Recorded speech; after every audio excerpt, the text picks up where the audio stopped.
Well, welcome everyone. My name is David Campbell, and I'm the director of the Rooney Center for the Study of American Democracy at Notre Dame. If I could just briefly mention that the Rooney Center, the host of today's roundtable, is a relatively new center at Notre Dame. It's dedicated to the study of American politics and especially dedicated to bringing Notre Dame's voice to national conversations about our politics here in the United States. And so it is wholly appropriate that we meet today in New York City to discuss the election of President John F. Kennedy, which occurred, of course, almost exactly 50 years ago. When John F. Kennedy ran for the presidency, he encountered resistance because of his Catholic faith. Public opinion polling at the time revealed that roughly 1 in 4 Americans said openly that they would not vote for a Catholic. And in winning that election, Kennedy shattered the stained glass ceiling, which we've taken the title of today's roundtable. He shattered that stained glass ceiling, and today the public is widely accepting of Catholic politicians. And so hopefully today we'll talk a little bit about the lessons to be learned from Kennedy's historic election victory, and perhaps some parallels between resistance to Kennedy's Catholicism in the past and some of the quote-unquote religion problems faced by some of our politicians in the present. Before I introduce our panel, which I'll get to in just a moment, let me take a moment to thank Matt Storin of Notre Dame, who among many other responsibilities throughout his life is a former editor of the Boston Globe and who now teaches in the American Studies Department at Notre Dame. It was actually Matt who came to me with the idea for this roundtable, and now here it is coming to fruition. But with no further ado, let me introduce our panel. I have to say, our panel is distinguished enough that it was a daunting task to even come up with an order by which I would introduce them. So I decided to begin with John McGreevy, and not least because he's kind of my boss. John is the Dean of the College of Arts and Letters at Notre Dame, a distinguished historian of American Catholicism, and the author of Parish Boundaries, and another book, Catholicism and American Freedom. Let me also introduce E.J. Dionne. E.J. Dionne is a columnist for the Washington Post, a regular commentator on National Public Radio, a professor at Georgetown University, a columnist at Commonweal magazine, a senior fellow of the Brookings Institution, and I'm sure there are 17 other things that E.J. does that I don't have on this list here. He's also the author of many books, including most recently the book Sold Out, Reclaiming Faith and Politics After the Religious Right. We are also pleased to be joined by John Dilulio. John is the Frederick Fox Leadership Professor of Politics, Religion, and Civil Society at the University of Pennsylvania.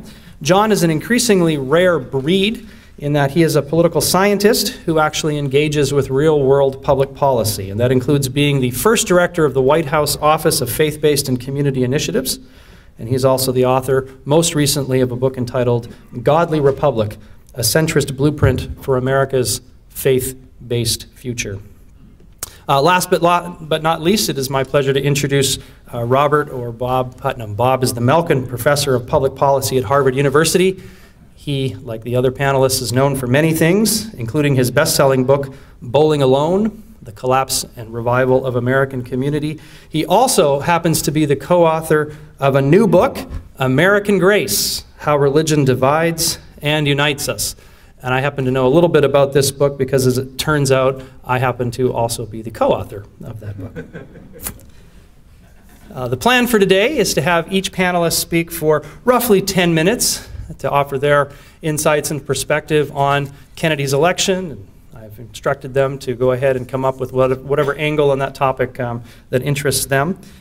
After they have spoken, we will then open the floor to questions, and hopefully we'll have a nice discussion. Our plan is to go until roughly 3:30 or so. Following that, there'll be a little bit of food brought into the back so we can have a bit of a reception if people want to stay and mingle and chat with the panelists or with one another. So with no further ado, let us go in the order of introduction. We'll begin with John McGreevy, move on to E.J. Dionne, then hear from John Dilulio, and finally from Bob Putnam. Thank you.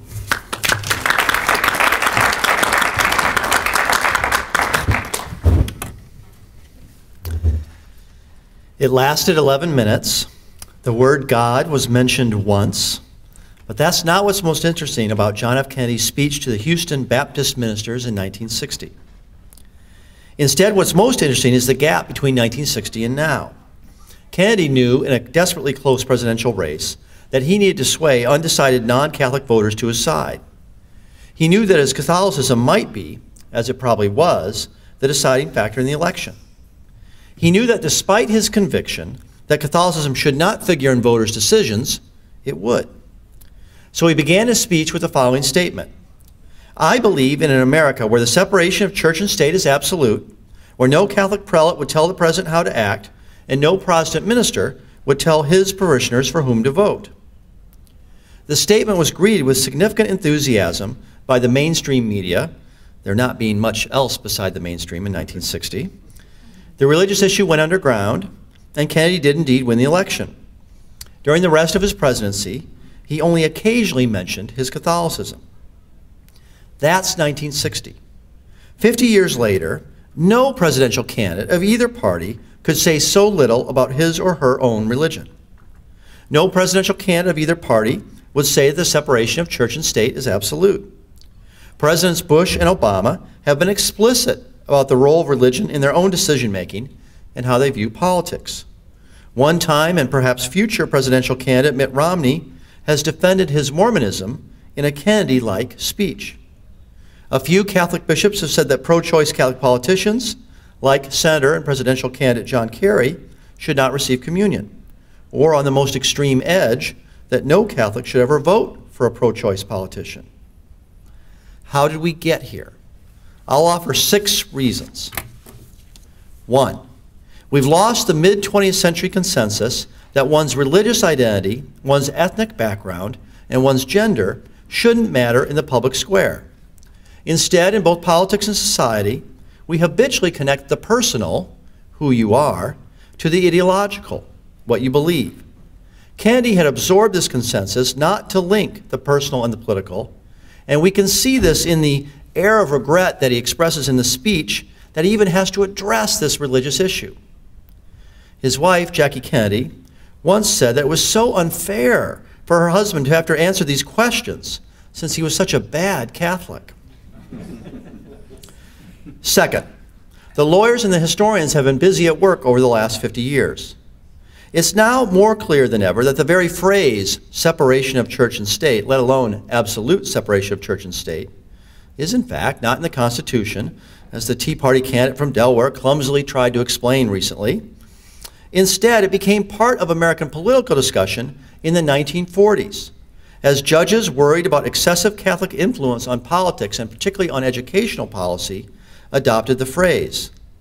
This idea of the absolute separation of church and state, then, is really an artifact of the World War II era in the 1950s and that political climate, not of the Founding Fathers.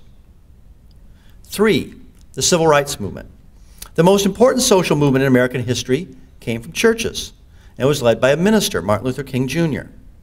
Nothing did more to change the country in the 1960s and 1970s than that movement, and in so doing, it forced open a larger conversation about the role of religion in public life, ultimately in foreign policy and American politics.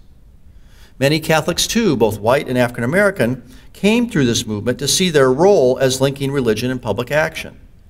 And a similar, if less publicized dynamic existed among Latinos involved in the United Farm Workers strike in California. 4, evangelical awakening. Most evangelicals in 1960 still abstained from formal politics. Many even declined to vote. The Republican candidate in 1960, Richard Nixon, we now know, attempted to mobilize evangelicals to support his candidacy using pamphlets and speeches first written during the anti-Catholic fervor of the 19th century. Nixon's campaign actually had some success in this area, trying to persuade evangelicals to vote for a Republican candidate. But he had less success than Kennedy did in mobilizing Catholic voters in swing states. The next big evangelical mobilization, initially led by Jimmy Carter in the 1970s, but also by Jerry Falwell, Pat Robertson, and other successful ministers, is one of the big stories, maybe the big story, in American politics in the last 50 years, and one partial explanation for the success of Ronald Reagan and the Republican Party at the national level, and their continuing success up through last couple weeks ago midterm elections. 5, the Second Vatican Council, at the Second Vatican Council in the 1960s, Perhaps the single biggest message of the council was a plea for Catholics to become more engaged in public life. Many of the theologians and bishops active at the council looked back with regret upon World War II, when so many Catholics seemed to have had a private, not a public faith, even as fascist governments came to power in Germany, Italy, and France. The opening phrase of the final conciliar document, urging Catholics and all people of goodwill to make the anxieties of all humans their concern, shaped a generation of Catholic leaders and resulted in a far more vocal participation as Catholics for Catholics in American policy debates. John F. Kennedy was killed before the conclusion of the council, but in one of his last speeches, he defended the nuclear test ban, and in so doing expressed his enthusiasm for the work of the council and the work in particular of Pope John XXIII on the issue of nuclear disarmament. Sixth, and finally, but perhaps most important, Roe versus Wade. The reason some American bishops now are so critical of what Kennedy said in 1960 is, of course, the fact that in 1973 was Roe versus Wade. No Supreme Court decision since Dred Scott, perhaps not even Brown versus Board of Education, has proved as controversial. Many religious people, of course, did and do support Roe versus Wade. But for many Catholics and evangelical Protestants, the sweeping character of the decision, terming abortion a matter of privacy rights alone, not one for public moral and religious discussion, seemed to signal that religious values had been pushed to the side of one of our most agonizing public debates. And this, in turn, led to a reevaluation of how religious people should approach public issues. Particularly as Catholic bishops appointed in the last 2 decades came to focus more intensely, much more intensely, on abortion as a foundational human rights issue, they came to have less and less tolerance for Catholic politicians viewing abortion as a woman's private decision.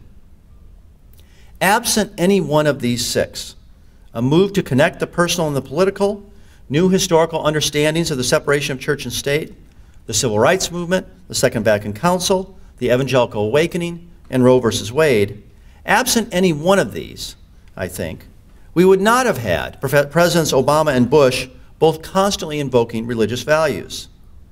This situation, national political leaders explaining their decisions in religious terms, puzzles Europeans, Latin Americans, Japanese, who now observe American politics, even if it has come to seem normal to most Americans and probably to most Africans. But it wasn't always true in American life, this melding of religion and politics, even if it certainly is true now. Thank you.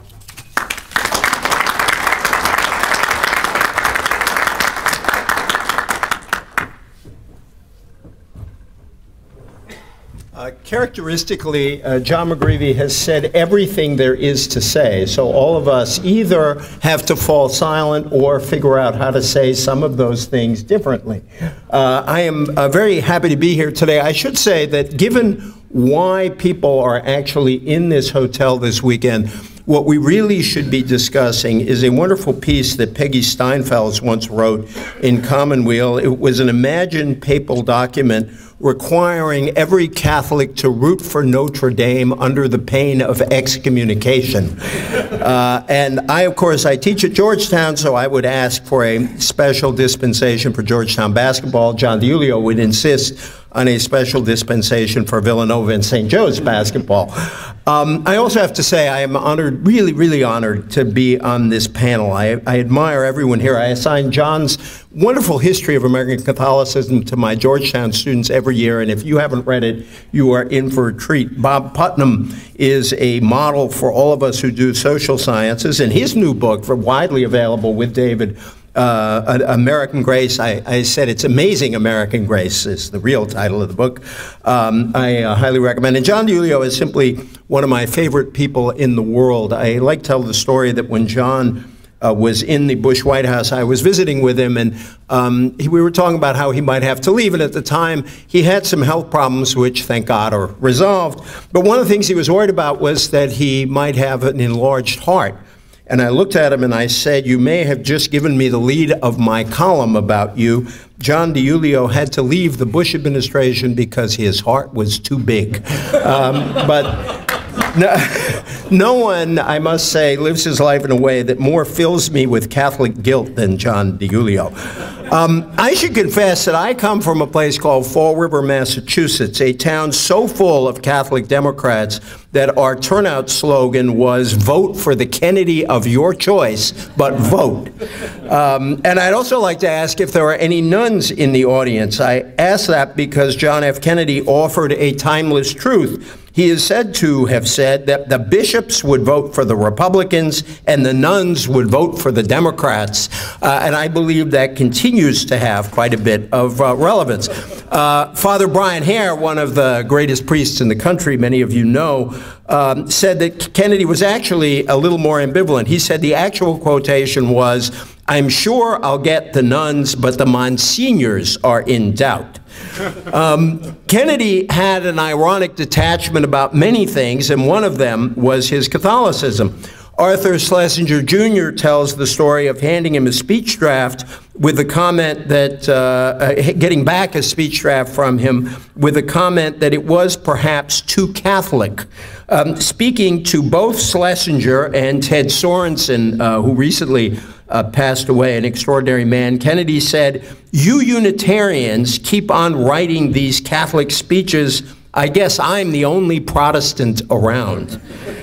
Kennedy also said, "It is hard for a Harvard man to answer questions in theology. I imagine my answers will cause heartburn at Fordham." And one might add Notre Dame. And after he won the West Virginia primary in 1960, he was flying high. The Catholic issue seemed to be put away. He felt really good. And then the Vatican issued a statement asserting the Church's right and duty to instruct Catholics in how they could vote. This was unfortunate from Kennedy's point of view, and he commented, "Now I know why Henry VIII started his own church." And you may recall that Norman Vincent Peale raised questions, I'm being charitable, about Kennedy's Catholicism. And Adlai Stevenson responded to this by saying, "I find the Gospel of Paul appealing, but I find the Gospel of Peale appalling."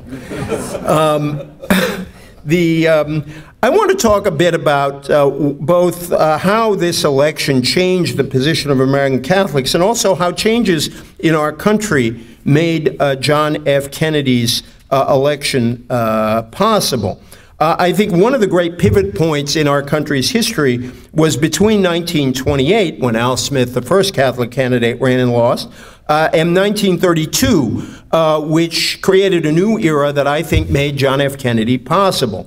Recall that the two issues that were at the heart of the 1928 campaign were Al Smith's Catholicism and whether we should continue to be a nation that legally prohibited alcohol, a rule I suspect that did not go over well at Notre Dame.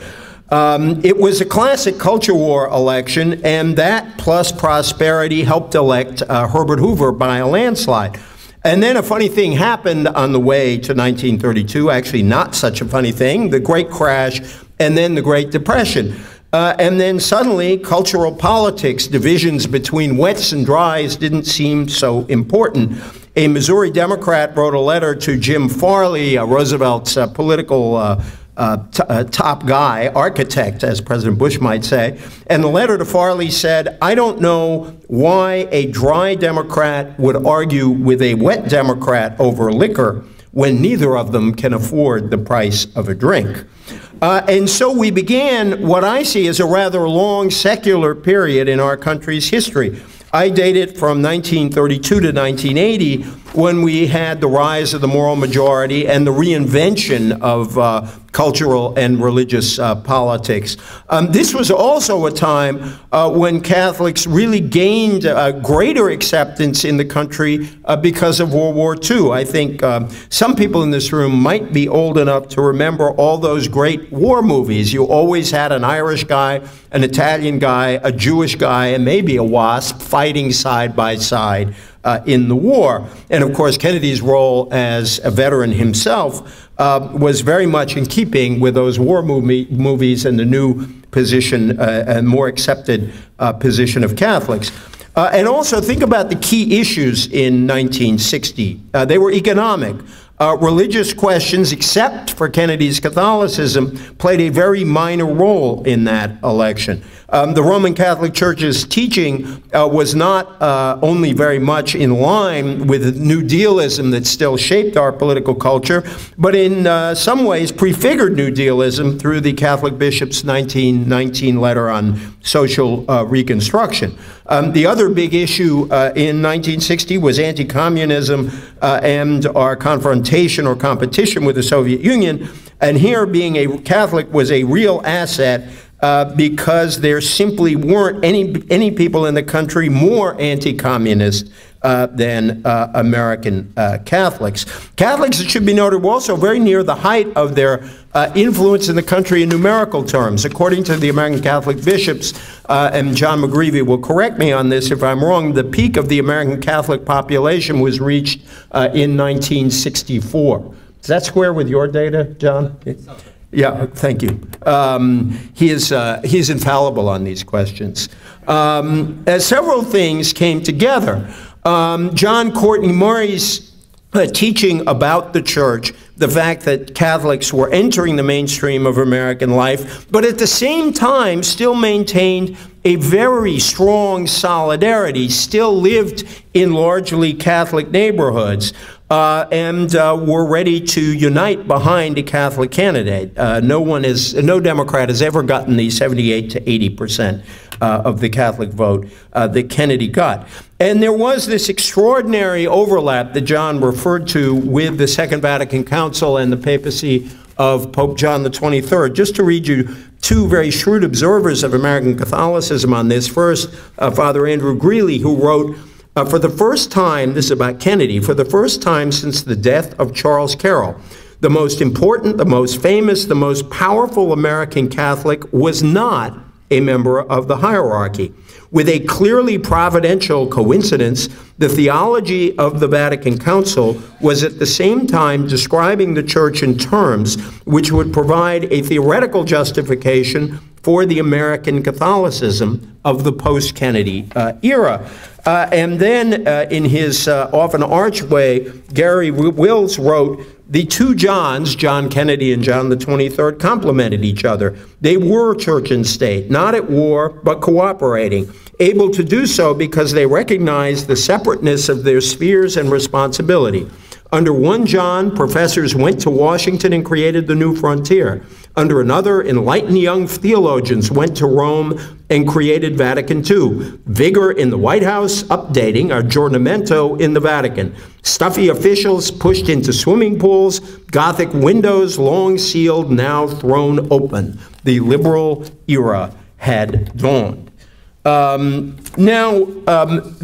of us who are liberals think of anti-Catholicism mostly as a form of right-wing bigotry. It was actually a lot more and a lot more complicated than that. In his wonderful memoir, Counselor, Ted Sorensen lays out the four problems Kennedy faced because of his Catholicism. I just want to share Sorensen with you briefly. He said, first, there were the bigots, located mostly but not exclusively in southern and rural America, who were unwilling to listen to facts and reason, and who deeply believed and widely disseminated their passion and hatred and vicious untruths about the Catholic Church and all its popes, priests, and parishioners. But second, liberal intellectuals who were influential in the Democratic Party and in universities in the North and South, and both fearful and suspicious of the American hierarchies obtaining more political power. They opposed the Church's position on a variety of issues, including public funds for parochial schools, and its attempt to influence public policy on matters ranging from contraception to divorce. Third, there were anxious Democrats tired of losing elections who were convinced that any Catholic nominee would be overwhelmingly defeated, just as Al Smith was. And fourthly, and this is really interesting, Sorensen noted, many Catholics themselves, including some Democratic Party leaders who were nervous for selfish reasons about the prospects of the religious issue being raised in a campaign. Some felt it was too soon for a Catholic to seek the presidency. That too sounds familiar. Still others thought that Kennedy was not a sufficiently strong doctrinaire Catholic. Kennedy publicly disagreed with the church hierarchy on many public policies. On the most sensitive issues of all, he opposed any attempt to reduce foreign aid to nations using public funds for birth control. And so these were the obstacles that Kennedy faced. Just want to close on two things. There is a debate over whether Kennedy's Catholicism helped him more or hurt him more. There's actually a large political science issue on this. I have a lot of numbers with me. I would make the case that it helped him more than it hurt him, but we could discuss that if we will. And there are some studies that show that he got 95% of the Irish Catholic vote, and you don't need to have any study to know that in Chicago he got 120% of the Irish Catholic vote. And I would just close with a question. John read the key parts of the Houston minister's speech, and I just think something we should ponder is, and I'll just read, well, never mind, he's already laid the heart of it out. I think we should ask ourselves the question, could a Catholic ever give that speech now and not be condemned by America's Catholic bishops? I think the answer is no. I think Kennedy would be roundly condemned by the Catholic bishops if he gave that speech, and I think that's something that's worth pondering. Thank you very much.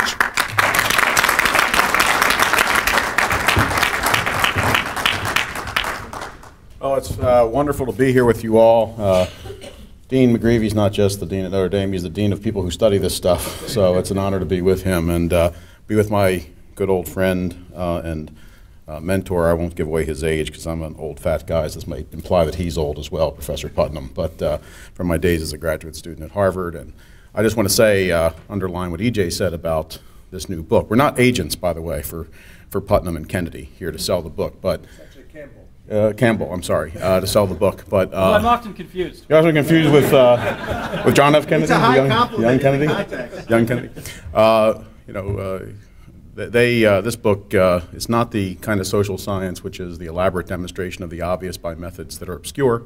It's the kind of social science that you know, is a fascinating description of things that are not so obvious in a way that really engages. So it is a spectacular book, American Grace. And my friend EJ, who is second to none, I'll just put it that way, and got me through a very tough year in the White House, knowing that he was nearby. Of course, that also was one of the problems I had in the White House, them knowing that he was nearby. So the headline is Shattering the Stained Glass Ceiling, and if I was going to give my remarks to you, which I will try to be brief about, I like to say that spending several decades in university life makes you able to talk for 5 minutes or 2 hours on any subject with no essential change in content. But if I was to give a headline to what I'm going to say, Shattering the Stained Glass Ceiling, or even the stained glass window, and then essentially over the last 50 years replacing it with regular glass. Or perhaps waiting for Superman with and like everybody else. And I want to preface my remarks, which are going to be more homely and anecdotal, since I figured that my colleagues here would give you the history and the data, although I'll give you just a little bit of that, to consider the source. I grew up in the 60s in South Philadelphia, Italian immigrant home, lived with my maternal grandparents, including my maternal grandmother, known as Nanny, and I lived right across the street from a church that many of you have probably seen, even if you haven't been to Philadelphia, because you probably have seen the Rocky movies, and it's the church where Rocky gets married. It's where my parents got married, my sister got married, all my Irish and Italian friends got married. And when I was a little kid, you know, all the way through my third and fourth and fifth grade years, my nanny used to take me to church with her every day. I protested, but she would drag me, and she used to light 3 candles. And the 3 candles she would light were 2, one each for the son she lost during World War II, and then a 3rd candle for Mr. Roosevelt. Mr. Roosevelt, who had saved the family together with the Americans, had saved the family during the Great Depression, kept them in the home, let them go on relief, let them keep their dignity. When John Kennedy ran, and then when John Kennedy was assassinated, up on the mantelpiece there had been only 2 statues. One was of St. Anthony, who was absolutely indispensable for finding things, but who, when he failed, would go on his head after an hour or so. A bust of Roosevelt, and then a little plastic statue, which I still have, of John F. Kennedy, just a little tiny plastic statue. And when Kennedy was assassinated, I can still remember, it's probably one of my earliest, most vivid memories, going across the street to that church, as we had done so many times, her dragging me in tow, and her lighting 4 candles that day, 2 for the sons, and 1 for Mr. Roosevelt, and 1 for President Kennedy, who years later she would say in her broken English, had made us all Americans.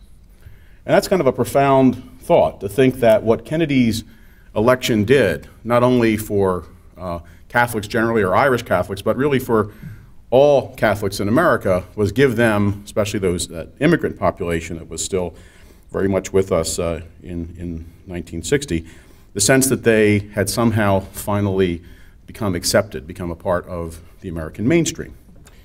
I think it's hard, I actually think it's impossible for younger Americans, including younger Catholics, maybe especially for younger Catholics, to go back to a time or capture what it was like in 1960, and especially the pre-1960 days, when Catholics were the subject or the objects of lots of bigotry, even violence. It's true that by the time Kennedy ran, for some of the reasons that have been alluded to or suggested, anti-Catholic or anti-papist prejudice was, which had always been intertwined, of course, with anti-immigrant and ethnic and class prejudices, had really been toned down. Even though Kennedy faced a lot of that, he didn't face what he would have faced even 10, 20, 30 years ago, or what Al Smith faced. In 1960, open attacks on the Americanism or the patriotism of Catholics were no longer quite standard fare. In fact, they were often a bit more subtle, even subliminal. My good friend Kathy Kennedy Townsend told me a few years ago that when her uncle ran for president and was in the West Virginia primary, that supporters of Hubert Humphrey, who of course was the great Democrat progressive senator from Minnesota and a Congregationalist, that Humphrey supporters would take to striking up the band or singing "Give Me That Old Time Religion," which is interesting. I consider that not too subtle, but a lot more subtle than some of the stuff that they would have done probably just a few decades earlier. And I want to just suggest to you, and again, we're talking mainly 60 to the present. I want to look back over our shoulder just a little bit. Why was it that Kennedy was able to run and win, give that speech to those Houston ministers? Why was that possible? I want to suggest to you, or just put on the table, that it was really the result of things that successive generations of Catholic leaders, both clergy and lay leaders, had done in the preceding decades, using words and deeds and symbols essentially to neutralize nativist nonsense about Catholics and their citizenship, and to do the same with the sorts of canards that you got from all kinds of know-nothings and the like. I like here to think of, just by way of one little example, the shield of St. Joseph's University in Philadelphia. St. Joe's was founded in 1851, and its original shield had 32 stars, 1 for each state, as well as that all-American Latin phrase, e pluribus unum. So, this was a clear way of saying, hey, we're Americans too. And so, most Catholics today, big success, here we are 50 years later, most Catholics today know nothing about know-nothings. Nothing at all. It's like ancient history. People don't even know about it. And post-1960 Catholics obviously have moved into the American cultural and political mainstream. In fact, they've moved so far, and this is the point I want to sort of provoke you with. Usually I am invited places twice, the first time to speak and the second time to apologize for what I said the first time. So I'm going to see if I can get us here. So far, in fact, that I guess political scientists would consider Catholics the ultimate median voters, or even more generally. Take any issue on which there are good national polling data, immigration, welfare, abortion for that matter, the death penalty, and Catholics pretty much, more than any other single religious bloc, mirror what most Americans say or believe on the issue. The same thing applies largely to Americans' ideological self-identifications, how most Americans break themselves down with respect to moderate, liberal, conservative, pretty much mirrors how Catholics do so. Same thing is true with partisan leanings or affiliations, Democrat, Republican, Independent, and indeed with respect to actual voting patterns. So just for example, in 2008, 53% of Americans go for Obama, as do 54% of Catholics. Earlier this month, 54% of Americans who vote in a House race vote Republican, as do 54% of all Catholics. Now, nobody, certainly not me, and certainly not with my grandmother's memory over my shoulder, is going to lament the fact that Catholics have moved since John F. Kennedy's election, since that historic moment, so far into the American political and cultural mainstream. Perhaps anti-Catholic bigots pine for the days when the Americanism and patriotism of Catholic Americans could be challenged, but I'm sure that nobody in this room does. That's on the one hand. But on the other hand, I guess the question is, have Catholics, since JFK's election, moved so far into the American political and cultural mainstream that really they can no longer be any kind, if you will, of cultural salt and political light in American life? Now, we can talk here, and I'm not going to try to precede Professor Putnam by talking data, but you know, if you look at some of the data on American Catholics, a third of those who are born Catholic today no longer identify as Catholic. Of the other 2/3, half of them or so would probably classify or be classified as lapsed Catholics. The other third, varying degrees of church going and so on. Those poor bishops, you know, those poor guys, how'd you like their job? I sure wouldn't. No matter what they do, they go right on abortion, same-sex marriage, the Catholic flock, nah. They go left on welfare, humane immigration reform, the anti-death penalty, most Catholics, majority of Catholics, nah. Thus it was not in 1960, for sure. And of course, beneath all these, you know, this talk about Catholics are obviously a lot of demographic dynamism. We're talking about a large and growing group of Democrat-leaning urban Latino Catholics and ever more Republican, white, working class, or formerly working class suburban Catholics. So I guess the overarching question is whether American Catholics have been folded so completely, again, into the nation's political and cultural mainstream that they can no longer be its salt and light, or, and even more importantly, I think, and I think some of you at Our Lady's University in South Bend will appreciate this, have they become so divided among themselves in all sorts of ways that they can never speak truth to power in one faith-filled voice? And here I think, and I will just reserve this if we have time during question and answer should it come up, but when I was in the White House, one of the things that struck me most powerfully, I never felt more Catholic, with both capital and small c, than I did when I was in the White House. Because I noticed something about Catholics I'd never noticed before. And it's that they're quiet, just like you. They're quiet. They're quiet about what they do in the world. You don't hear that much about, you know, they don't trumpet their role in the public sphere the way some other religious groups, denominations, and blocs do. Catholics may have the largest presence in the human, physical, and financial recovery process in post-Katrina Gulf Coast America, but you don't hear about that. But you'll hear a lot more and get a lot more press for groups, religious groups that have a much smaller presence. You don't hear about the fact that without nutrition development services of Catholic relief services all over the country, in Philadelphia, Chicago, I'm sure here in New York, where I haven't studied it, you take the Catholics out of the equation, there is no delivery of food in the summers to poor and needy children. I mean, or it goes down dramatically. You don't hear about even programs like your own ACE program, the Alliance for Catholic Education, which I'm here to tell you, and I told you I'd have some provocation. This probably won't upset this group, but I've looked at that ACE program, Father Scully, Father Delfra, and all those involved. That is the most significant, most powerful, albeit compared to Teach for America, a small program of its kind, but $1 invested in that ACE program yields 10 times the amount of actual classroom teaching in inner city and other schools than $1 invested in TFA does. You never hear about it, though. I mean, you hear about it in the Catholic world, and you hear about it a bit more generally, but nobody even knows much about it. Catholics generally don't trumpet their stuff. They don't trumpet their stuff, and they also don't get involved politically in things, interestingly enough, other than the talks about abortion and all that business. When it comes to things like the continuation, the persistence of things like Blaine amendments in state constitutions that keep Catholics, you know, out of the education business to the extent that it does, that we have all these schools that are closing at this great demand for Catholic schools. You don't see the kinds of Catholic coalitions and blocs coming together to oppose or to get rid of those Blaine amendments in state constitutions. So I'll just conclude by saying James G. Blaine, big fat liar from the state of Maine.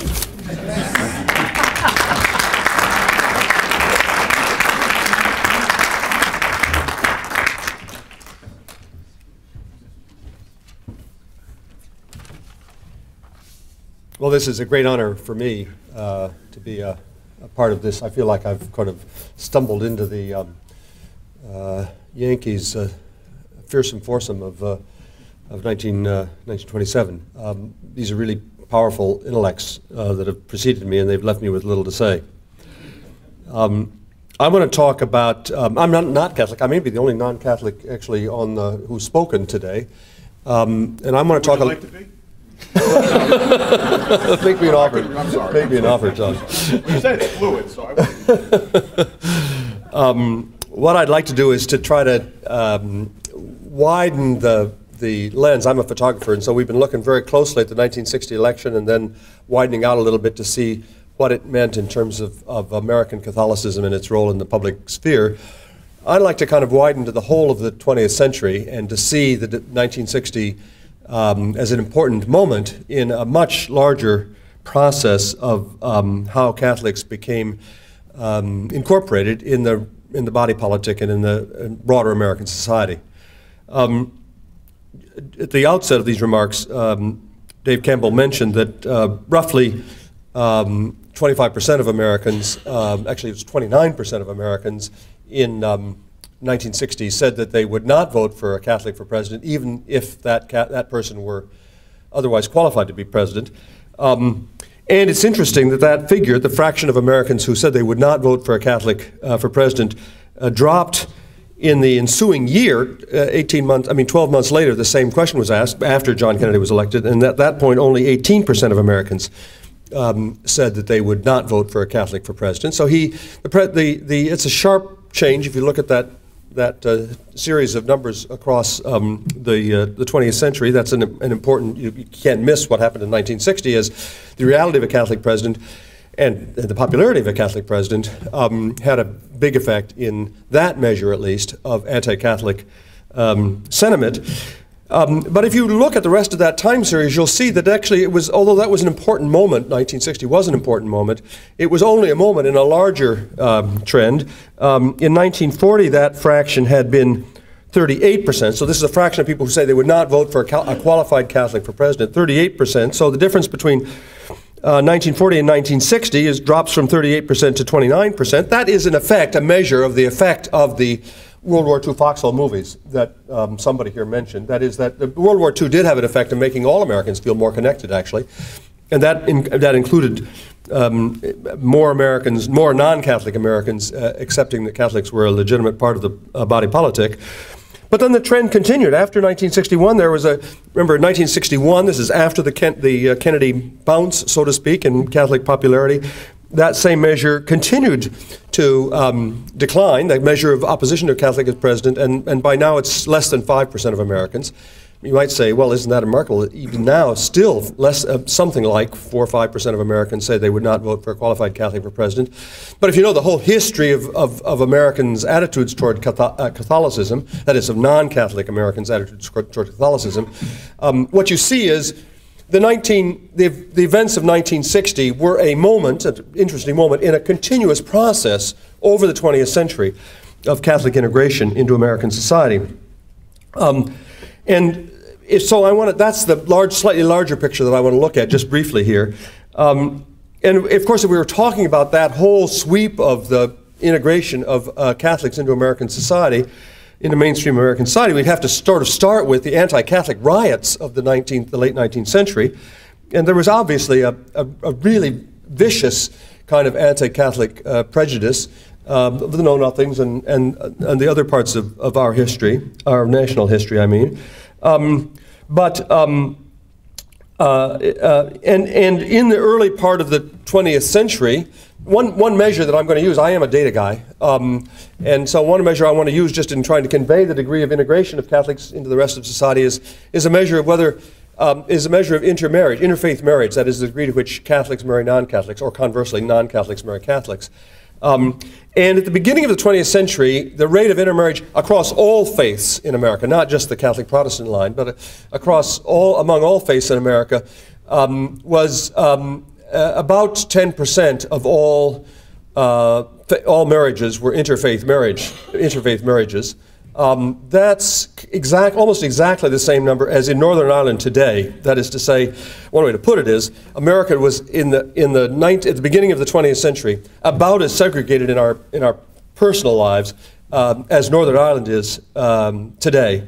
But over the course of the 20th century, the rate of intermarriage across all lines in American society, that rate of intermarriage dramatically grew, so that now, and I'm speaking here just of marriages that are initially interfaith before there's any sorting out after the marriage. Sometimes the rate of intermarriage declines after a marriage because one or another party converts. But now most marriages in America are interfaith marriages. So the marriage, for example, of Chelsea Clinton to a Jewish guy is now completely normal. It wasn't at all normal even a half century ago. And so that there's been a century-long, steady, absolutely steady, year by year, decade by decade, increase in intermarriage across all the various all the various faith boundaries in America. Steady, strong, important development of personal ties that span religious boundaries. But that trend is much steeper and much more pronounced among American Catholics. That is to say, at the beginning of the period, at the beginning of the 20th century, Catholic marriage to non-Catholics was extremely low compared to all of the other possible boundary crossings of marriages. And now Catholics are slightly more likely to marry outside their faith than any other group in America. And so this really, if you look at the numbers, they appear actually in this book that David and I have written called Faith Matters, called American Grace. The rate at which Catholics have become, by that measure, more connected to the rest of American society is really quite astonishing. Intermarriage is, of course, not the only possible measure. There are other measures. We just don't have quite such good data over the whole of the 20th century. But having friends who are Catholic or having workmates who are Catholic or whatever has become now extremely common. And in some faiths, that outmarriage is a matter of considerable concern. I think probably even among Catholics it might be a matter of concern. But actually, when you ask Americans today how they would feel about one of their kids marrying outside their own faith, Catholics are there's no other religion which is more relaxed than Catholics about the prospect of their kids marrying outside their own faith. So that measure, I take it, is one way in which we can see that over the course of the John Kennedy's election was merely one moment of a century-long process of increasing personal ties across boundaries. In our book, American Grace, David and I show that actually developing personal ties across these interfaith boundaries is one way in which religions become more accepted by the rest of the rest of the population. I don't mean they're accepted just because they're willing to outmarry. I mean but the outmarriage means that lots of people today, lots of non-Catholics today, have Catholics in their own family, and therefore it's hard to demonize. It's hard to express prejudice against Catholics as papists or whatever when one of your own in-laws or you're married to somebody who's in that faith. It's hard to demonize people that you know and love, and that's basically that process has worked in favor of previous outgroups in America, previous religious outgroups in America, so much so that if you ask Americans to rate all religions, that is, we say to each person in our survey, we say, how do you feel about Catholics or Jews or Mormons or evangelicals or Methodists or Buddhists or Muslims or whatever? I bet you wouldn't guess the answer to this question. The two most popular religions in America, among people who are not in that religion, are Jews and Catholics. Jews and Catholics are the most popular among all the other religions, closely followed by mainline Protestants, that's Methodists and so on, and then other religions at some distance below that. If we'd been in this room 50 years ago, it would have, certainly if we'd been in this room 100 years ago, it would have been just mind-boggling to think that Jews and Catholics, these two outgroups, would be now, at the beginning of the 21st century, the most widely respected religions in America. John Kennedy's election was an important milestone in that trend, but it wasn't. It was just a milestone in a much longer voyage. David, how much have I gone over my time? I can't actually see. Okay. Forgive me. I'm going to just very briefly tell a personal autobiographical story. It may be irrelevant, but it's. I want to reflect on the importance of John Kennedy's election for non-Catholics. That's not what we're talking about here, but I just want to do that. I'm the only person on this panel, I think, who was basically an adult at the time that John Kennedy was elected for president. I was a college sophomore during the campaign of 1960. I was taking my first political science class. I took it, and there was a really quite attractive young woman in the class with me, and we started hanging out, having lunch together after the class. One thing led to another, and very counterculturally for those years, she invited me out for our first date. And the occasion for our first date was to get up really early one morning and go to a John Kennedy rally in a suburb of Philadelphia, where we were studying at a college outside Philadelphia. The background of that you have to know is that I was actually, at that point, I'd come from a small Midwestern town. I was a solid Republican. I'd even written Nixon's campaign that summer to see if I could be a volunteer, and that meant that for the next 30 years, as long as Richard Nixon had any role in American politics, I kept getting mail as one of the oldest and firmest supporters of Richard Nixon. Actually, my support for Richard Nixon did not survive that first class in political science and that first encounter with this attractive young woman. I took her to the counterpart date the next week was I took her to a Nixon motorcade that went by our campus, hoping that I could convince her that she was wrong, but I didn't. And 50 years ago, this month, we began talking about the fact that Kennedy had been elected, and I had been more or less begun to be converted to my democratic faith, and we thought it'd be fun to go to the inauguration. So on a snowy evening on January 20th, I think it was, 1961, we got on a train in 30th Street Station in Philadelphia and rode down to Washington, and the next morning stood at the back of the crowd on the east front, because that's where the inaugurations were then held, on the east front of the Capitol, and I heard Kennedy say, "Ask not what you can do for your country, ask what your country can do for you." And I'm embarrassed to say, I'm almost 70 years old. The hair on the back of my neck right now is standing up because of the power of that experience in my personal life. John Kennedy's presidency was sadly much too short. We all know that he was, like all of us, not a perfect human being, but he did, for lots of people, Catholics and non-Catholics, have an extraordinarily powerful impact in making public service a noble calling, and in convincing a whole generation of us. I've talked to a lot of people who are just at my age at that point. Our own personal careers are still deeply marked by the fact that we came of age in a time when public service seemed a noble calling. I just don't want it to be the impression to be left that only Catholics should be proud of that moment in which Jack Kennedy was elected president. Thank you very much.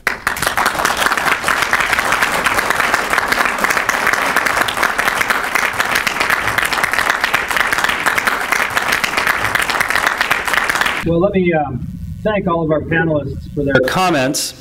And I think the plan now is to open the floor up. If there are questions from the assembled group, feel free to direct them to our panelists, and hopefully we'll get a little discussion going here on either the themes raised during the comments or other things that folks here would like to raise. Does anyone have a question to start us off? Go ahead, please. I'm wondering if you can reflect on the Supreme Court being filled now with not questions but Catholics and Jews, and whether you feel like that's an interesting parallel and what the timing is on that. I don't know much of that history, but would be really interested in hearing your thoughts on that topic. I think we all are drafting McGreevy to go first. I mean, it is interesting. There's 6 Catholics, if I have it right, in the Supreme Court. That would have been astonishing a generation ago. With the exception of Sotomayor, the other 5 are moderate to conservative Republican appointees. And I do think one of the stories, and to some extent pretty strongly ideological appointees, and one of the stories of the last 30 or 40 years has been for conservatives looking for a kind of intellectual heritage that they can draw on. And many of these conservatives not finding it in evangelicalism, which had been maybe a natural home, but finding that in Catholicism. And I think that's definitely true for Scalia, maybe a little bit for Thomas, maybe a little bit for Alito. And that's a very interesting story, and one of the big ones, I think, in American politics, because the courts play such a big role over the last 30 years. Can I just add? One more point to that perspective, which is I do think it's relevant to the data that I quoted about Catholics and Jews being the most respected groups in America, most respected religious groups, most broadly respected religious groups in America. I think that's relevant not in any mechanical way, but in the fact that it has meant that successive presidents appointing these people could produce a court that had no Protestants and nevertheless not think that on that ground it was going to be an illegitimate court. A court that had only Protestants and only Catholics and Jews a generation ago would likely have encountered really serious doubts about its legitimacy in this country. And I think that's passed because that era in which Catholics and Jews were seen as of somewhat dubious legitimacy as citizens, that's long since passed. It would not have been, 100 years ago, it would have just been inconceivable. I just want to say, I don't know about you, but I'm still sitting here thinking, whatever happened to that young woman on the inauguration day? But I'll leave it. I'll leave it there. I would say only that we've been married for the last 50 years. I thought that was the case.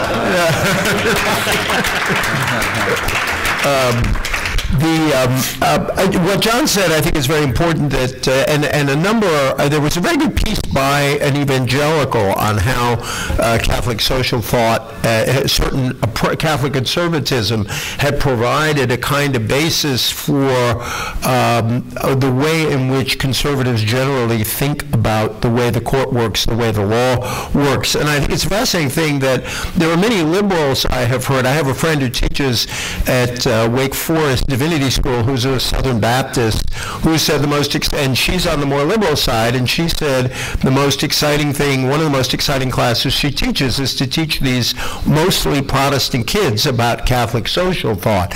And I think one of the intriguing things is when you look at the stack, at the makeup of those justices, 5-to-1, basically conservative to progressive, it may show you what has happened to the relative balance of Catholic influence on politics. A friend and I, my friend Bill Galston and I, did a post-election survey, and we found that while a substantial majority of American Catholics had heard mention in church about abortion, very, very small numbers had heard mention in church about either health care or the role of government. And so I'm not at all, in some ways it's not surprising that at the moment, those 6 very prominent public Catholics, 5 of them are on the conservative side. Let's go ahead right there. There's been a lot of conversation, I think, quite rightly, too, about how anti-Catholic prejudice basically disappeared, and Catholics are very much a part of the mainstream. I just wondered if some of you would like to reflect, what's the downside of Catholics losing their political specialists? Certainly, I think you mentioned that Catholics don't chat about that. They don't make a big deal about being Catholic. I think Catholics are certainly less identifiable, except for guilt jokes.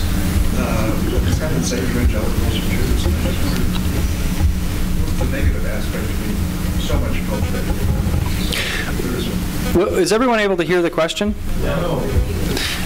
If I can just boil it down to the gist of the question, which is, what are the implications for the fact that Catholics are not as distinct now as they once were, or maybe they're not distinct in the population at all? I've been nominated by drafted. I will serve. So I think there are a couple, very briefly. I mean, one is within sort of Catholic world. Consider the following fact. When John F. Kennedy ran for president, not most Catholics, who who graduated from high school, if they did graduate, didn't go on to college. Today, most Catholics do. And 4/5 of those who do don't go to Notre Dame or St. Joe's, they go to non-Catholic colleges and universities. There's nothing wrong with that inherently. I'm at the University of Pennsylvania. I actually have as many Catholic students on my campus as they do at St. Joe's as a subpopulation. Now, the difference between them, in my opinion, and say my Jewish students, I'm on the board of Penn Hillel. My wife is Jewish, and I'm not, but somehow Penn Hillel let me in. Those students have an identity, and some of them are conservative and synagogue going, and some of them are Reform, and some of them are agnostic or even atheist. But they have a home and identity as Jewish students on that campus. And I could say the same thing for the Muslim Student Association. We have a Newman Center, as many, Catholic, non-Catholic colleges and universities do. But I would say the Catholics on our campus, and I've looked at this a little more systematically at other non-Catholic colleges and universities, blend in. And they blend in to a degree and in a way that I'm not sure exactly what explains it, but that definitely would not have been the case, right, 30, 40, 50 years ago. Whether that's a good thing or a bad thing, I'm not sure. Certainly there's no even distinctive cross-lacing of the spiritual and the civic, faith and service among Catholics today, as there was, younger Catholics, as there was even 15, 20, 30 years ago, in terms of social justice initiatives and so on. And I would say quickly the second thing is I think we waste, I think the divisions are the headline, and others on the panel have alluded to them. You folks who are Notre Dame, and whether you're there or you're alums, I mean, the whole business about President Obama going to speak there, I knew I'd get to something that would cause trouble, wouldn't I? Somebody like me looks back and says, I don't even know what it's hard for me to fathom, okay, where I'm coming from, what that issue is. We're going to have all this time and spend all this energy, liberal versus conservative, or whatever you want to call it, Catholics, fighting about how Catholic is this or that Catholic college or university, and debating whether a president of the United States should go to, our premier, I can say that, right? I'm going to St. Joe's in Villanova, I won't say that, but, Catholic university. And yet, 4/5 of Catholics, we don't have any game plan for them. And then we wonder why, a third of these folks, you're losing a lot of brand equity there. So I think that the divisions are even hard, because it is such a obvious sort of, here are the 5 most important issues: abortion, what are they, EJ, abortion, so according to some groups, but what's not on that list is just war, what's not on that list is social justice and poverty. They're supposed to be all on the list, aren't they? A couple of things. One is, I just want to underscore John's point about how these divisions work. C.S. Lewis, and I'm roughly paraphrasing, once said that we don't look to the Scripture for guidance on how to think about public issues. We look to the Scripture, we ransack the Scripture for support for the views of our own political party.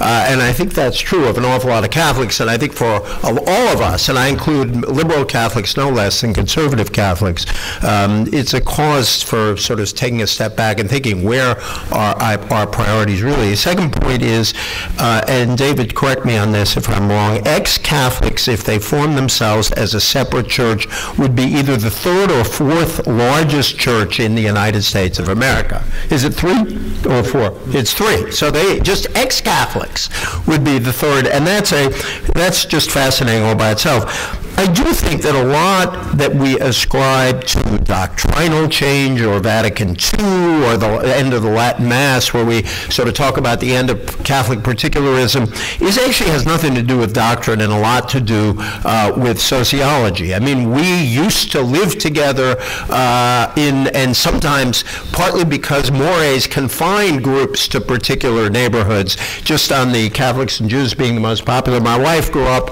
in a cops and firefighters neighborhood in Brooklyn, and she always says that when she was really small, she thought there were only 2 kinds of people in the world, Irish and Italians. She later learned that was really naive. There were only 2 kinds of people in the world, Catholics and Jews. And then it came, she had some surprises in store for her later. And so the kind of assimilation, acculturation, whichever word you prefer, you're seeing, is actually the very result of the acceptance of Catholics in the mainstream, the fact that we are scattered in suburbs like other Americans, and there is great gain there, and there is some loss there. The one thing I would add to that is the staggering implications of what the Latino migration of the last 30 years has done for American Catholicism. And David and Robert's book has some great data on this. I'll get the data wrong, I'm sure, but within the lifetime of many of the people in this room, half of American Catholics will be Latino. And that will mean a fundamental reshaping of whatever American Catholicism is. Much closer ties to Latin America, probably leaning to the left on some issues, leaning to the right on some issues. But that may replace some of the solidarity that I think John Dilulio is right in saying is absent now. And also that if it weren't for Latinos, Catholic numbers would be dropping precipitously. They're holding up the overall numbers. David, why don't you just give a couple of those numbers from I think this audience might be interested in the numbers from our book.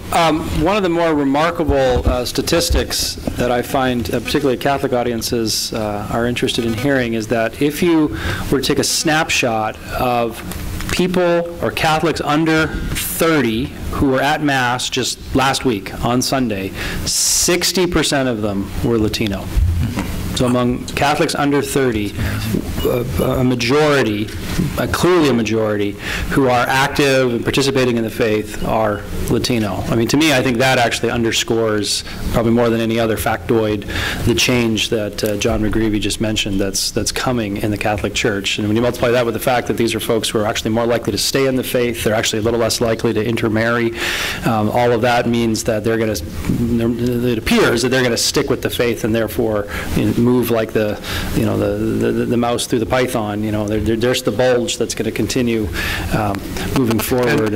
And they are distinctive in exactly as John was saying. They're distinctive in their social views from other Catholics. They're more conservative on most social issues, and they're much more liberal on most economic issues. Above all, on immigration. Go ahead.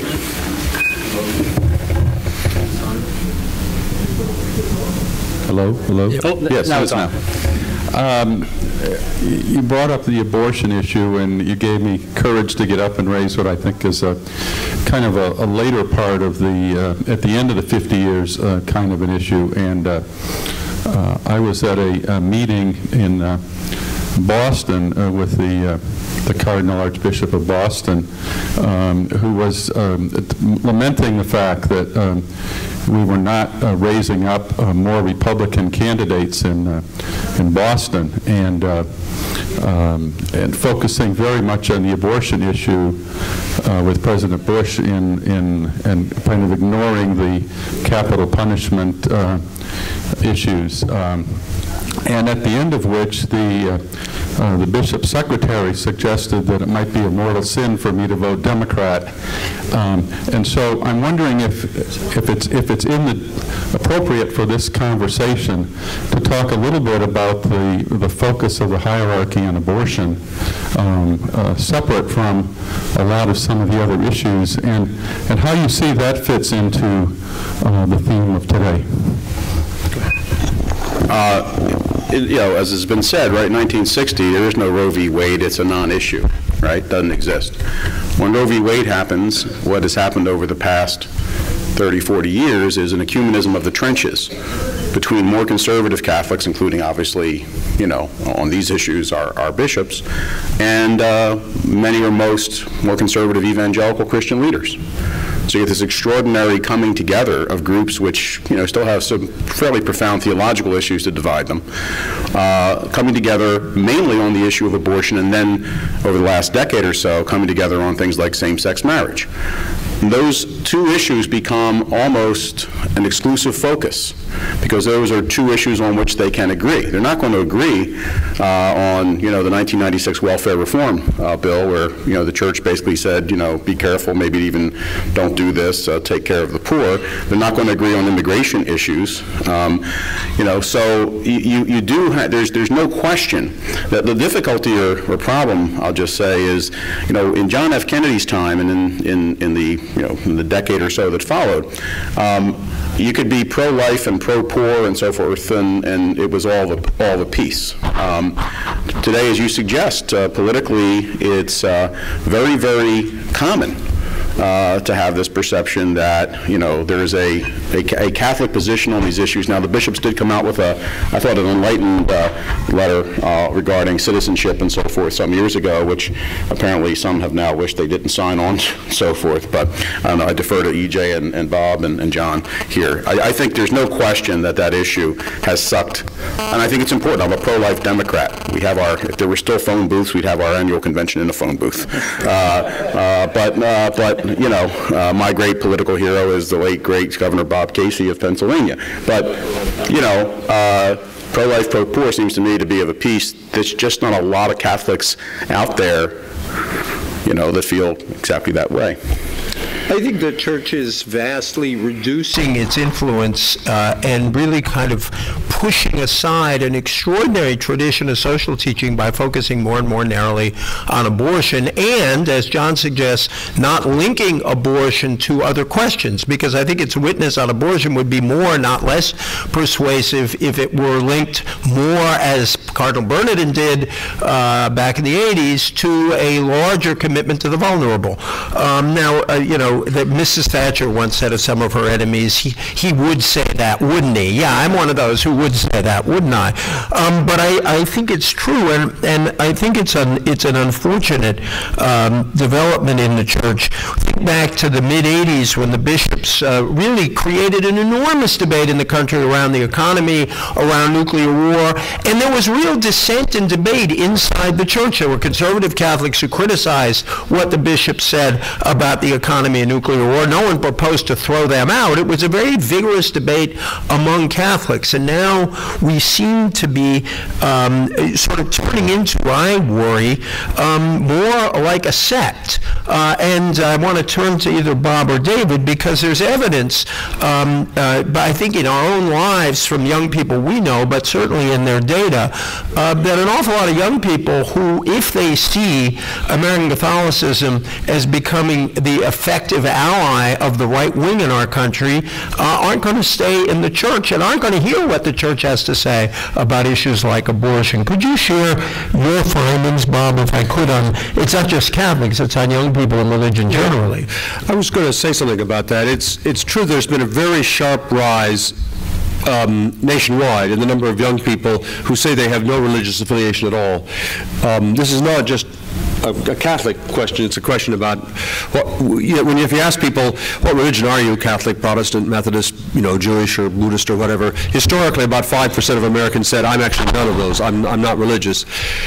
Among people now in their 20s in America, that figure is not 5%, but 30%. It's a huge increase, and it's happened all in the last 2 decades, and it's mainly attributable to that generation of young people, the people who are now in their 20s, maybe in their early 30s, or younger, coming of age in a period in which it seemed that to be religious, deeply religious, was to be conservative Republican, and especially, actually, I don't think the main issue is abortion. I think the main issue that is driving them away from churches is homosexuality, because this is a generation of people that are, I'm not trying to I agree with that. I'm not trying to take a stand on whether homosexuality is a sin or not a sin. I'm just observing the data. There's a dramatic generational change. Young people are now much more tolerant of other people who are homosexuals, and young people are moving very sharply in that direction. And as church people of all descriptions, but this includes Catholics, Catholic prelates, move sharply in the other direction, making homosexuality this big deal, that drives a huge wedge between young people and the church, whatever church you're talking about. Whether that's the right thing to do theologically is not for me to say, but it's almost certainly going to be another major blow to the attractiveness of the religious community to young people. Just to underscore that, young people are as pro-life, by some measures, maybe a little more pro-life than people older, but certainly as pro-life. But on issues related to gays and lesbians, they are far more what we would call liberal, and that is a huge difference by generation.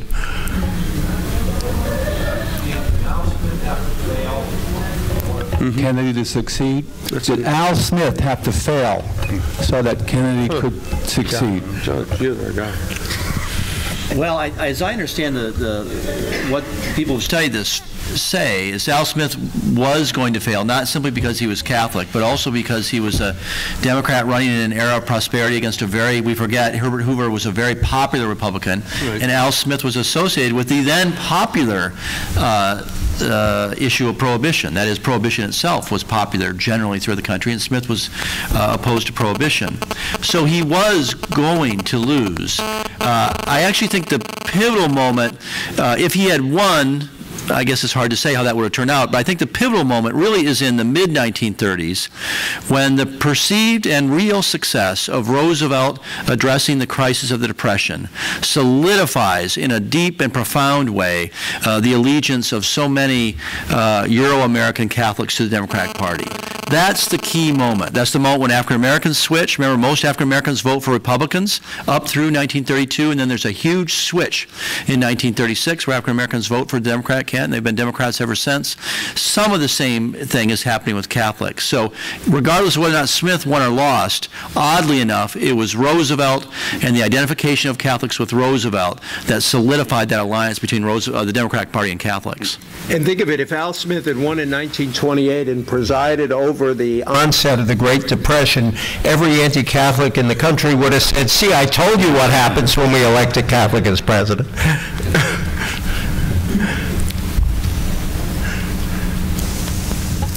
Hi, I heard you say that you feel homosexuality is a huge wedge issue, but I see a bigger wedge issue is the term pro-poor or anti-poor. I mean, who's to say a policy that you or I could agree upon or disagree upon is truly pro-poor or anti-poor? I think it's a matter of semantics, and I think a lot of Catholics don't like to be told that they're anti-poor because they support a certain political agenda, or they're thinking the war on poverty was a failure. I think there are more poor people in this country than homosexuals, certainly.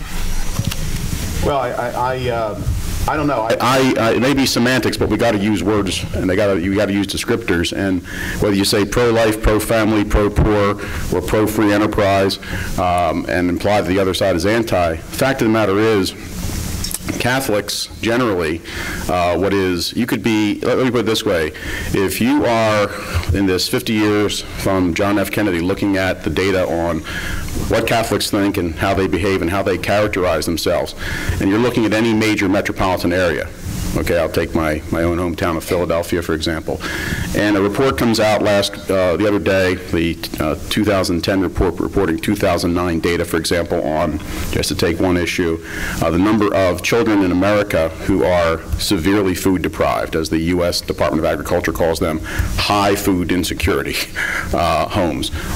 1 million kids in America, concentrated in urban areas like Philadelphia, like downtown Detroit, like South Central LA, like Dorchester, Boston, you know, and who are these kids? Well, they're predominantly black and Latino. That's who they are. And how many are there? 1 million this year, 1 million last year, up from about 400,000 or 500,000 just a couple years ago. Now, is it on the agenda? Should it be on the agenda? How important is it to be on the agenda? Pretty important if you believe Catholic social teaching, right? And so the bishops are saying that, not saying it very loud. They're a lot louder. They got their microphones turned way, way up. Their bullhorns turned up on abortion, not quite as turned up on this issue or other issues. And the Catholic population as a whole, according to the data, you know, should we do more, spend more, however the question's phrased? You get very anemic responses on that, very anemic responses.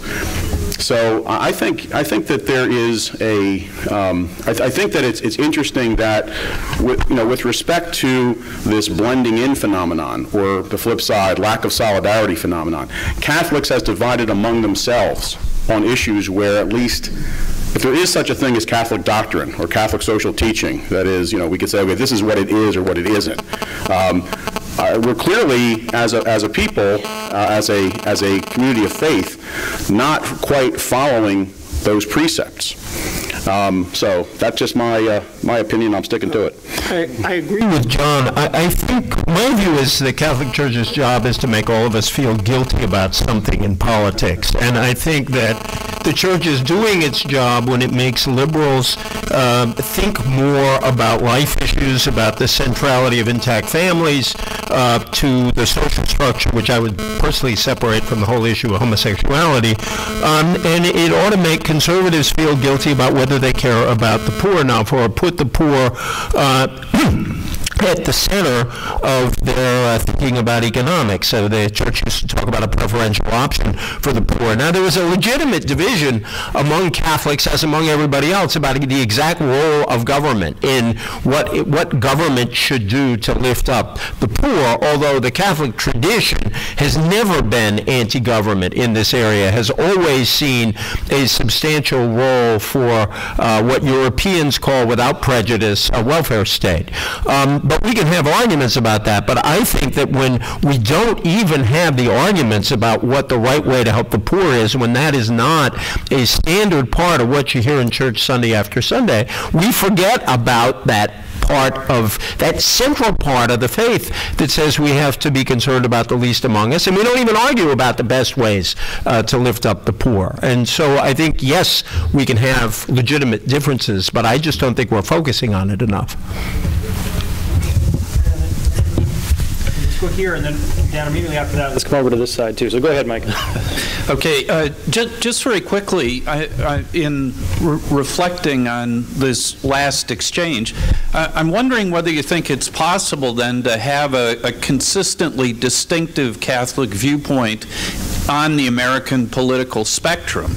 And the issue of life as a seamless garment seems to illustrate the difficulties, because, you know, Catholic social teaching on this issue seems pretty consistent, and yet the effect of American politics is to polarize the issue, with the left gravitating towards capital punishment or just war or preferential option for the poor, and the right focusing on the abortion issue.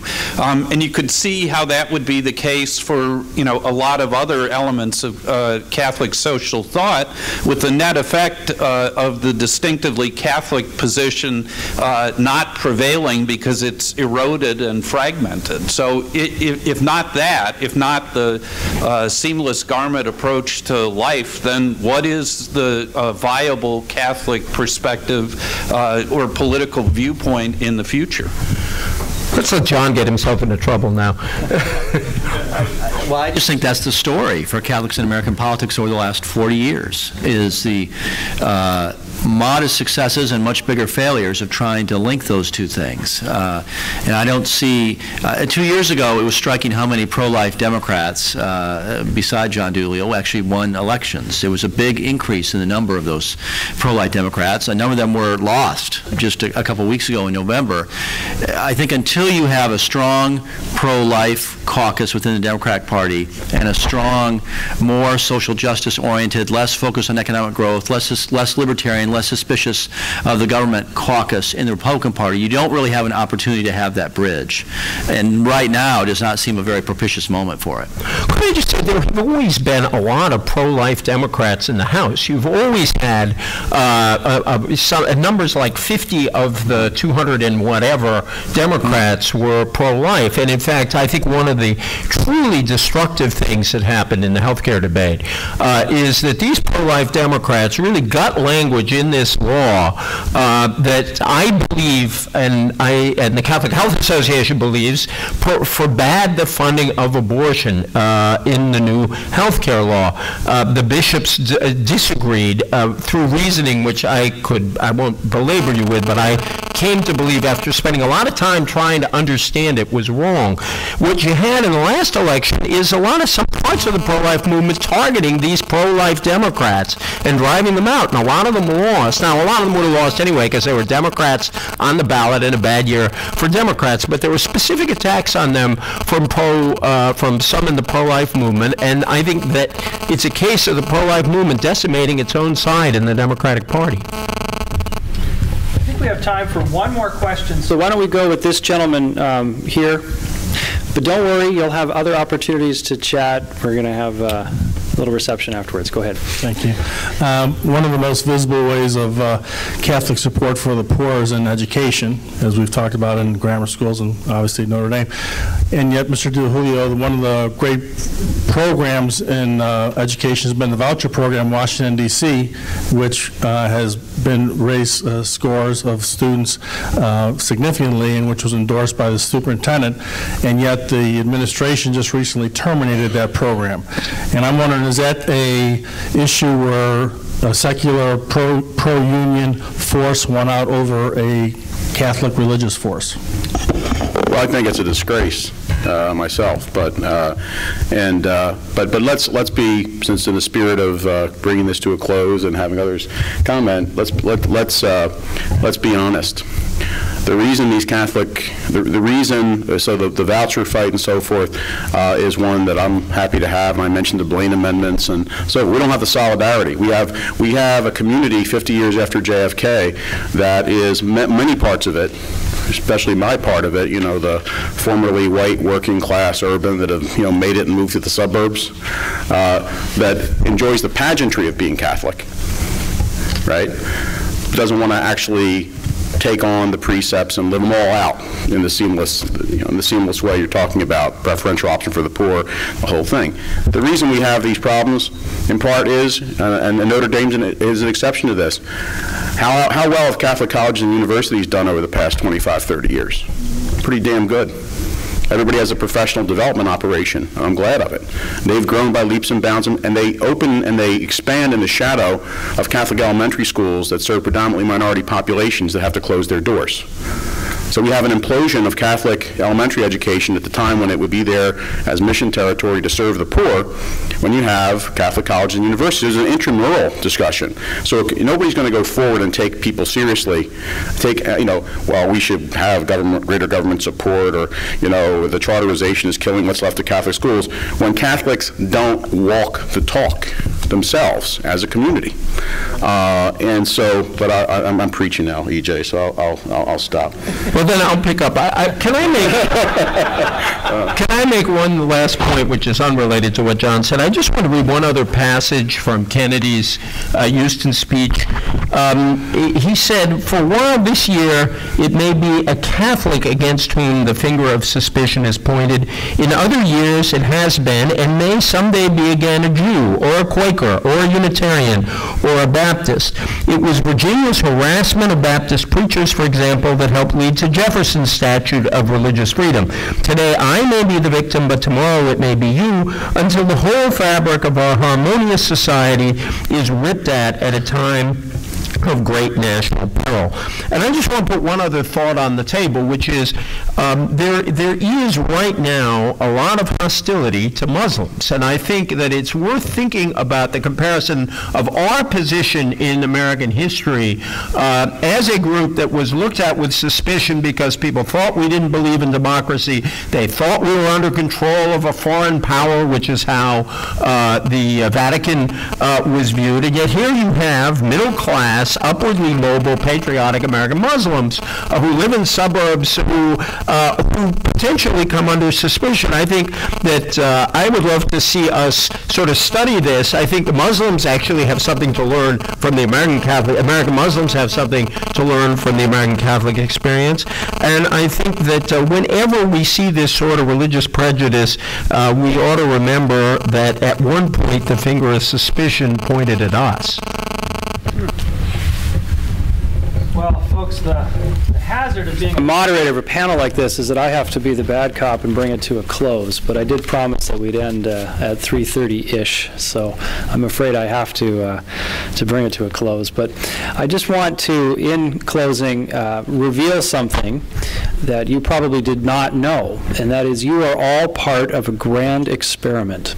We wanted to see whether or not a round table on an academic subject held on the Friday before a football game at Yankee Stadium would actually draw a crowd, and I was suspicious that we would not get a single person, but instead we nearly filled the room, and I'm very grateful for that. So please join me, first of all, in thanking our panelists, but also in thanking one another for coming today.